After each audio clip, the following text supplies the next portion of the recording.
નમસ્કાર, આપ જોઈ રહ્યા છો સ્પાર્ક ટુડે ન્યૂઝ। પાટણ જિલ્લાના રાધનપુર ખાતે શ્રી સરસ્વતી શિશુ મંદિર શિશુ વાટિકા પ્રાથમિક એવં માધ્યમિક વિદ્યાલય ખાતે પ્રતિભા દર્શન કાર્યક્રમ યોજાયો। વિદ્યાભારતી ગુજરાત પ્રદેશ સંલગ્ન લોક કલ્યાણ ટ્રસ્ટ રાધનપુર દ્વારા કાર્યક્રમના અધ્યક્ષ વિનોદ કુમાર ગોકલાણી રહ્યા હતા।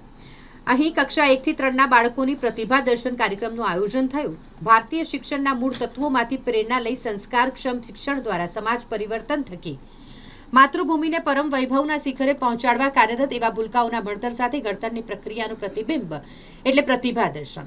આ પ્રસંગે ઘણા બધા મહેમાનો ઉપસ્થિત રહ્યા હતા અને તમામની ઉપસ્થિતિમાં અહીં અભ્યાસ કરતા 700 જેટલા બાળકો અને તેમના વાલીઓ પણ ઉપસ્થિત રહ્યા હતા અને આ સરસ મજાનો કાર્યક્રમ યોજાયો હતો। રાધનપુર વાર્ષિક ઉત્સવ કાર્યક્રમ 2026ના પ્રથમ દિવસે ઉપસ્થિત મંચસ્થ મહેમાનશ્રીઓનો સ્વાગત પરિચય કરાવું છું।